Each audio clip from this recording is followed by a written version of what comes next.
एक बहुत अहम मुद्दे पर आपसे चर्चा करनी है, लेकिन उसके पहले कुछ तस्वीरें साझा कर लेते हैं। एक ये सेल्फी देखिए, उसके बाद एक ये दूसरी सेल्फी देखिए,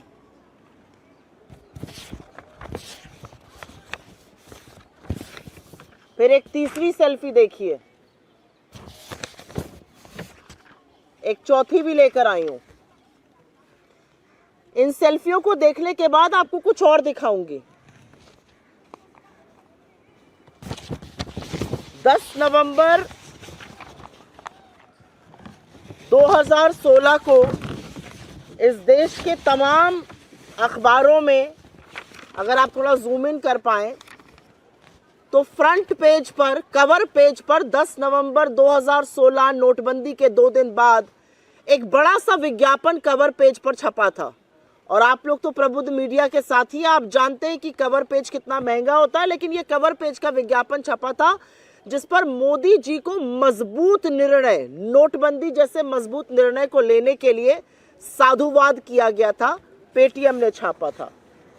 ये वही पेटीएम है जो नरेंद्र मोदी जी के ऊपर एक पिक्चर बनी है, थोड़ी घटिया सी पिक्चर थी, कोई बात नहीं। उस पर 15% का कैशबैक देता है, 200 रुपए कैशबैक, जिसका जिक्र प्रधानमंत्री उत्तराखंड की अपनी रैली में करते हैं। तो ये सारी सेल्फी में जो व्यक्ति आपको दिख रहा है, तमाम वीडियो है उछल कूद करते हुए, डांस करते हुए, खुश होते हुए। ये वीडियो विजय शेखर शर्मा के हैं, जो पेटीएम के सीईओ हैं, जो पेटीएम के संस्थापक हैं, फाउंडर हैं। और इस तरह का साधुवाद देना, इस तरह की खुशी व्यक्त करना स्वाभाविक है, क्योंकि मोदी जी ने छप्पर फाड़ के उनको खुशियां देने का काम किया है। आप ये सोचिए कि जिस नोटबंदी ने अर्थव्यवस्था को अधिया दिया, जिस नोटबंदी ने हजारों लाखों एमएसएमईज बंद कर दिए, लोगों को बेरोजगार कर दिया, उस नोटबंदी को साल दर साल अपने लिए सबसे शुभ दिन मानने का काम करने वाले व्यक्ति विजय शेखर शर्मा हैं। उन्होंने अपनी कंपनी का आईपीओ भी 8 नवंबर को ही किया था, 2021 को। खैर, परेशान करने वाली बात यह है कि इस व्यक्ति और इसकी कंपनी के खिलाफ मनी लॉन्ड्रिंग जैसे गंभीर आक्षेप लगे हैं और गंभीर आरोप लगे, और ये विपक्ष ने नहीं लगाए हैं, ये इस देश के भारतीय रिजर्व बैंक ने लगाए हैं। और उन अनियमितताओं के चलते उनके पेटीएम पेमेंट बैंक को प्रतिबंधित कर दिया गया है, पूरी तरह से बंद कर दिया गया है। ना वो टॉपअप कर सकते हैं, ना वो कुछ क्रय कर सकते हैं, ना वो जमा कर सकते हैं पैसा। 29 फरवरी से पेटीएम पेमेंट बैंक पूरी तरह बंद हो जाएगा। आपकी जानकारी के लिए सारी कार्रवाई आरबीआई ने अपने अधिनियम 35A के तहत की है। तो ये वो व्यक्ति है जो प्रधानमंत्री के बेहद करीबी हैं। ये वो व्यक्ति हैं जिनके बारे में प्रधानमंत्री अपनी चुनावी रैली में जिक्र करते हैं, तमाम सेल्फी खिंचाते हैं। आप सब जानते हैं, प्रधानमंत्री की तस्वीर को अगर आप किसी अखबार में इस्तेमाल करते हैं विज्ञापन के लिए, तो आपको पीएमओ की संस्तुति चाहिए होती है। तो ये बहुत करीबी है प्रधानमंत्री के, बहुत चहेते हैं, बहुत लाडले हैं। और अब ये मनी लॉन्ड्रिंग जैसे आक्षेपों से घिरे हुए हैं। और ऐसा नहीं है कि ये गाज एकदम से गिर गई है, क्योंकि अगर खबर देखिए और रिपोर्टर्स जो आप ही लोग लगा रहे हैं, उनके मुताबिक 2017 में लाइसेंस मिलने के 1 साल के अंदर गंभीर घपले शुरू हो गए थे और आरबीआई ने बार बार दंडित करने का भी काम किया। कभी जमाकर्ताओं पर रोक लगी, कभी जुर्माना लगा 6-6 करोड़ रुपए का, तमाम चीजें हुई। लेकिन उस दौरान भी, उसके बावजूद भी प्रधानमंत्री इनकी पैरवी करते रहे, इनका प्रचार प्रसार करते रहे।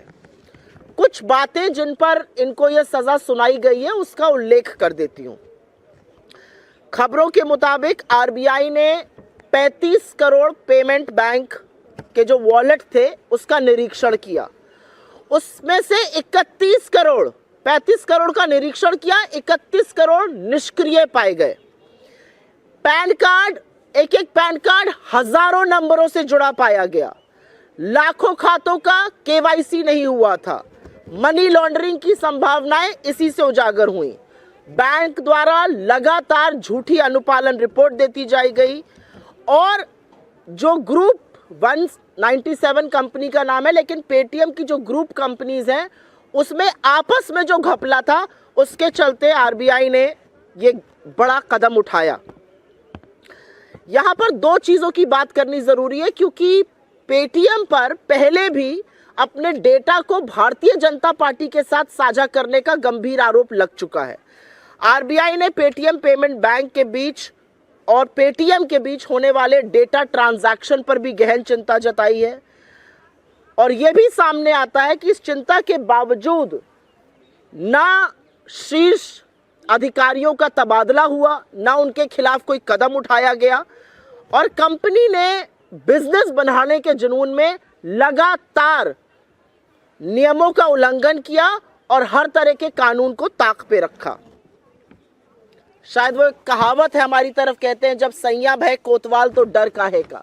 मोदी जी साथ में हैं, उनके साथ सेल्फी खींच रही हैं, वो प्रचार प्रसार आपका इलेक्शन रैली में कर रहे हैं, तो डरने की क्या बात है इन लोगों को। खैर, एक और चिंता जो आरबीआई ने जताई वो पेमेंट बैंक की शेयर होल्डिंग को लेकर है।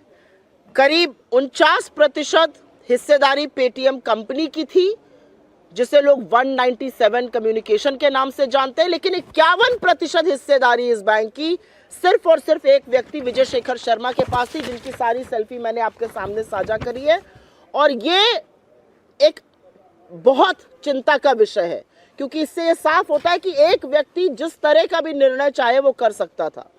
अंत में आरबीआई की कार्रवाई की एक बड़ी वजह, और ये बहुत चिंता का विषय ये भी था कि चीनी निवेश भर भर के, चीन की कंपनी का निवेश भर भर के पेटीएम में था। पहले अलीबाबा और उसके बाद भी जो एंट ग्रुप है चाइना का, उसके पास करीब 10% साझेदारी आज भी है और संभावनाएं हैं कि डेटा की साझेदारी उस कंपनी के साथ की गई। तो अंत में कुछ बड़े सवाल खड़े हो जाते हैं, कुछ बड़े गंभीर मुद्दे खड़े हो जाते हैं जिसको उठाना जरूरी है। क्या मोदी जी के मधुर संबंधों के चलते उद्योगपति कानून को ताक पर रखकर काम कर रहे हैं? इतने सारे उल्लंघनों के बावजूद भी पेटीएम पेमेंट बैंक को इतनी लंबी ढील क्यों दी गई? 2017 से ही अनियमितताएं शुरू हो गई थी, 7 साल तक इतनी लंबी ढील क्यों दी गई? मनी लॉन्ड्रिंग जैसे गंभीर आक्षेप लगे हैं। एनफोर्समेंट डायरेक्टरेट उसके बारे में क्या कर रहा है? ईडी कौन सी नींद सो रहा है पेटीएम को लेकर? ये जरूर पढ़ना चाहिए। पेटीएम ने बीजेपी, भारतीय जनता पार्टी और पीएम केयर्स फंड को कितना चंदा दिया और क्या उस चंदे की बदौलत वो आज तक बचा रहा है? पहले अडानी और अब ये बार बार जो मोदी जी के लाडले हैं उनके खिलाफ एजेंसियां शिथिल क्यों पड़ जाती हैं? ये अपने आप में एक बड़ा सवाल है। और अंत में 2 सवाल जरूरी हैं। ईडी के 95% केसेस विपक्ष के लोगों के खिलाफ है, क्या ईडी इससे संतुष्ट है? और पेटीएम का तमाम ट्रांजैक्शन में लेन देन है, 10 करोड़ से ज्यादा तो पेटीएम के उपभोक्ता हैं। क्या यह डेटा भारतीय जनता पार्टी के साथ शेयर हो रहा है? सरकार की दी हुई जानकारी के मुताबिक वित्तीय वर्ष 2023 में करीब 137 लाख करोड़ का डिजिटल पेमेंट हुआ, जिसमें पेटीएम का अच्छा खासा शेयर है। क्या ये दावे के साथ कहा जा सकता है कि ये डेटा गोपनीय है, ये डेटा सुरक्षित है, या इसकी ब्रीच हुई है? ये बहुत सारे प्रश्न हैं। पेटीएम का स्टॉक लगातार गिर रहा है, माइनॉरिटी शेयर होल्डर्स इससे आहत हैं, पर सबसे बड़ा सवाल यह है कि जिस कंपनी पर मनी लॉन्ड्रिंग जैसे गहन आरोप इस देश के banking regulator reserve bank of India ने लगाए हैं, वो किस तरह से खुला घूम रहा था और प्रधानमंत्री उसका प्रचार प्रसार और पैरवी क्यों कर रहे थे? आज ये सवाल उठना भी जरूरी है और इसका जवाब भी आना जरूरी है। I will very briefly make a statement in English on this. I have already shared multiple pictures here of selfies, of newspaper ads, of cash return as far as the Modi movie is concerned. If you remember, in Uttarakhand, the Prime Minister spoke about 15% cashback up to 200 rupees on a movie that was made on him if you bought the tickets through Paytm. There are multiple selfies that have been clicked. There is an entire newspaper ad here which was put out on the 10th of November, 2 days after demonetization was announced. In all leading dailies, Paytm thanked Mr. Modi for bold decisions. So here is Vijay Shekhar Sharma, who is a huge beneficiary of demonetization, known to be extremely close to the Prime Minister, and whose Paytm Payment Bank has now been banned by the Reserve Bank of India. But the trouble did not happen all of a sudden. The trouble had been going on for a while, and the reality is that the Paytm Payment Bank was found to be flouting rules from the time it was conceptualized, from the time it got a banking license. There are various things that the RBI found out. 35 crore Paytm banks and wallets were probed. 31 crore of them were found to be not operational.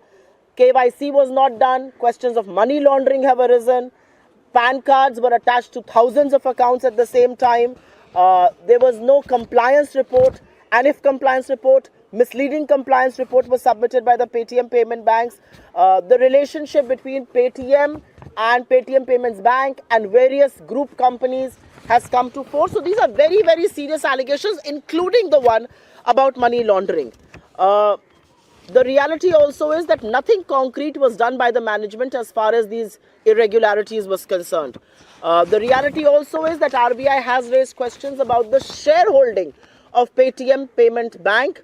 51% of that shareholding rests with one individual. It raises questions on decision making. And last but not the least, the Chinese investment and the possibilities of data having shared with Chinese companies as far as Paytm is concerned has raised a huge cause of concern. But the questions that arise out of this are multiple, and these questions deserve answers. Is the country and our people roughshodding? Are people close to Mr. Modi roughshodding over law and order, over regulations of the RBI because of their seeming closeness and their closeness with the ruling regime, especially Mr. Modi? Why was Paytm Bank given such a long rope?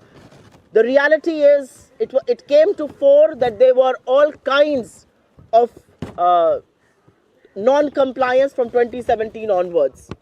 Money laundering is a very serious probe and a very serious allegation that has been leveled against Paytm. What is ED doing about it? How much money has Paytm given to BJP and to PM CARES Fund? Have they been let loose because of the donations that they have made, apart from their closeness to Mr. Modi? And last but not the least, why is it that everybody associated with Mr. Modi sees no probe, whether it is Mr. Adani or whether it's Vijay Shekhar Sharma or Paytm? And lastly, Paytm has a substantial share of digital payments. Can one put their hand on their heart and say that data has not been breached, data has not been leaked to the government, to the BJP and to the Chinese partners? These are some very substantial questions, and I think one deserves to know what the government of India is doing about it. One question I would like to ask is, if ED has found the time from probing 95% opposition leaders, maybe it needs to begin talking about Paytm and the money laundering charges there as well. आपके सवालों का स्वागत है. I will first talk on Paytm. अगर आपके पास Paytm पे कोई सवाल है तो उस पर जरूर पूछिए, क्योंकि सरकार ने अभी तक कोई जवाब नहीं दिया है. असलियत यह है कि 2017 से इरेगुलरिटीज चल रही थी, आरबीआई ने बैन कर दिया है, लेकिन सरकार ने अभी तक कोई जवाब देना वाजिब नहीं समझा है. तो मुझे लगता है पहले Paytm पे बात हो जाए, अगर आप लोगों के कुछ सवाल उस पर हो.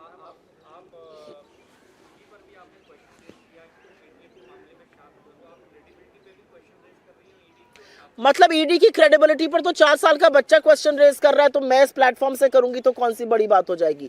ईडी की क्रेडिबिलिटी और विश्वसनीयता तो ये है कि वो भारतीय जनता पार्टी का फ्रंटल बन चुकी है, तो पहले भारतीय जनता पार्टी को बचाती है, राजनीतिक प्रतिद्वंदता से 95% केसेस ऑपोजिशन के खिलाफ करती है, और जब इस तरह की चीजें आती है तो ईडी मानो कुंभकर्ण की नींद सोई हुई है। ईडी को जब नीरव मोदी से लेकर विजय माल्या, ललित मोदी, संजय सेसरा को वापस लाना है तो ईडी शिथिल है, और जब ऐसे मामले आते हैं तो ईडी की कोई कार्रवाई नहीं है। अभी विपक्ष का नाम आ जाए तो ईडी जो है वो रात दिन काम करने लगती है। तो ईडी की विश्वसनीयता और ईडी की शिथिलता पर बहुत बड़ा सवाल है। आरबीआई जैसी संस्था ने अगर मनी लॉन्ड्रिंग की आशंका जताई है तो अभी तक ईडी क्या कर रही है पेटीएम के खिलाफ, सवाल इस बात का। और पेटीएम को कौन बचा रहा है? क्या पेटीएम को खुद नरेंद्र मोदी बचा रहे हैं? ये सवाल है।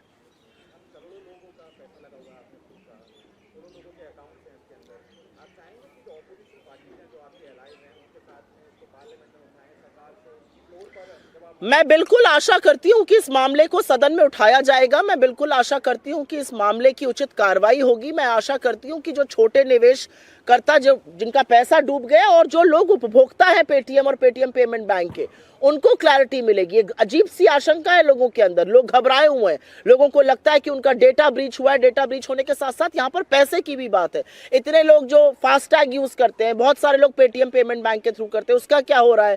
पेमेंट्स जो बहुत सारे वेंडर्स हैं तमाम हिंदुस्तान में, छोटी दुकानें, खोमचे वाले छोटे लोग, वो पेटीएम पेमेंट बैंक यूज करते हैं, उसका क्या हो रहा है? तो मुझे लगता है ये बहुत गंभीर मुद्दा और बिल्कुल इसको देश के सदन में गूंजना चाहिए। सरकार हर बार अपराधियों को इसलिए नहीं बचा सकती क्योंकि वो मोदी जी के साथ खड़े होकर सेल्फी खींच रहे हैं और उनका चरण वंदन कर रहे हैं और नोटबंदी जैसे बेतुके और बिल्कुल वाहियात डिसीजंस को सबसे मजबूत और निर्णायक कदम बता रहे हैं। या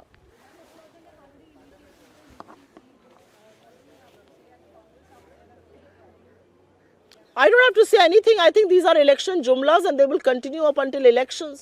I think the government has been in power for the last 10 years. It's a second term for Uttarakhand government as well, and they are doing what they are doing. So I do think these are election gimmicks to distract you away from issues that I just spoke about. Because if you are not going to talk about those issues and if they are not going to distract you, you will ask, why has Paytm got unscorched? Why has Paytm got away with a seeming scam that they have done? Why has Paytm got away with alleged money laundering? These are questions that will be raised. You will raise questions on unemployment. You will raise questions on price rise. You will raise questions on income inequality. You will raise questions on why is the government cutting budgets on agriculture, education, health, social welfare. So because you should not raise those questions there, people should not raise those discussions. These things will be flouted. These are hot air balloons. Let them be floated.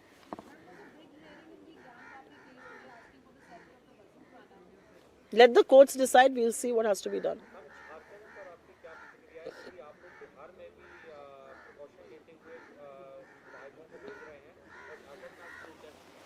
मुझे ऐसा लगता है कि लोकतंत्र में अगर आपको अपने विधायकों को हटाना पड़ रहा है, अगर आपको प्रिकॉशन लेना पड़ रहा है, तो ये लोकतंत्र के लिए बड़ा गंभीर दिन है। ये लोकतंत्र के लिए बड़ा दुखद दिन है। और दुखद दिन इसलिए है क्योंकि ये लोकतंत्र को तार तार करता है। ये दिखाता है कि सत्ता में बैठे हुए हुक्मरान पैसे और एजेंसियों के बल पर लोकतंत्र का दम घोटने का काम करते हैं। वो खरीद फरोख्त करते हैं, वो चुनी हुई सरकारों को गिराते हैं, वो मताधिकार का दुरुपयोग करते हैं। ये लोकतंत्र के लिए गंभीर विषय है और बिल्कुल जो कदम उठाना होगा चुनी हुई सरकारों को बचाने के लिए, मताधिकार की रक्षा के लिए, लोगों का जो मताधिकार था उसको ऊपर रखने के लिए, वो हम करेंगे।